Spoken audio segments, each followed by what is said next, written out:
അസ്സലാമലൈക്കും വറഹ്മത്തുള്ളാഹി വബറകാതുഹു. എന്തൊക്കെയുണ്ട്? എല്ലാവരും സുഖല്ലേ? ഇൻഷാ അള്ളാ ഉദ്ദേശിച്ച കാര്യങ്ങൾ അത് നടപ്പിലാക്കാനും ശാരീരിക മാനസികമായ വിഷമങ്ങളൊക്കെ ഒന്ന് മാറിക്കിട്ടാനും അത് നീങ്ങിക്കിട്ടാൻ ആഗ്രഹിക്കുന്ന ആളുകളുണ്ടെങ്കിൽ അസ്മാഹുൽ ഹുസ്നയിലെ ഈ ഒരു ഇസ്മ അഞ്ചാമത്തെ ഇസ്മാണ്. നമ്മുടെ അഞ്ചാമത്തെ എപ്പിസോഡിലാണ്. അഞ്ചാമത്തെ എപ്പിസോഡിൽ ഒന്നാമത്തെ ഭാഗം.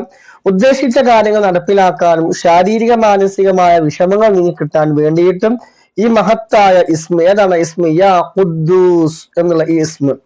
അപ്പൊ ബിസ്മില്ലാഹിർ റഹ്മാനിർ റഹീം, അൽഹംദുലില്ലാഹ്, അല്ലാഹുമ്മ സ്വല്ലി അലാ സയ്യിദിനാ മുഹമ്മദിൻ വഅലാ ആലിഹി വസഹ്ബിഹി വസല്ലിം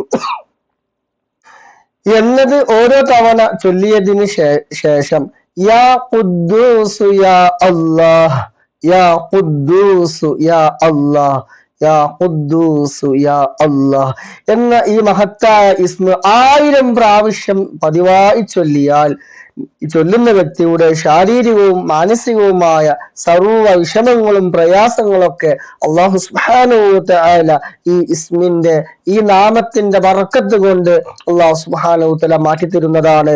മാത്രമല്ല അല്ലാഹുവിന്റെ പ്രത്യേകമായ സഹായം നിരന്തരം ലഭിച്ചുകൊണ്ടിരിക്കുന്നതിനാൽ ഉദ്ദേശിച്ച കാര്യങ്ങളൊക്കെ എളുപ്പത്തിൽ പൂർത്തീകരിക്കാൻ സാധിക്കുന്നതുമാണ്.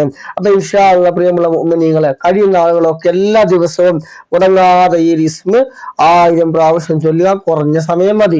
അപ്പൊ ഉദ്ദേശിച്ച കാര്യങ്ങൾ നടപ്പിലാക്കാനും ശാരീരികമായ മാനസികമായ വിഷമങ്ങളൊക്കെ മാറിക്കിട്ടാൻ ഈ ഇസ്മ ഇൻഷാ അല്ലാഹ് എല്ലാവരും പരമാവധി ഷെയർ ചെയ്യാൻ, ലൈക്ക് ചെയ്യാൻ, സപ്പോർട്ട് ചെയ്യാൻ. ഇൻഷാ അല്ലാഹ് അടുത്ത ഒരു കാര്യങ്ങൾ വരുന്നുണ്ട്. നമ്മളെ ആശിച്ച കാര്യങ്ങൾ എളുപ്പമായി കിട്ടാൻ, ഉദ്ദേശിച്ചതിനെ വശീകരിച്ചെടുക്കാൻ പറ്റുന്ന ഇൻഷാ അല്ലാഹ്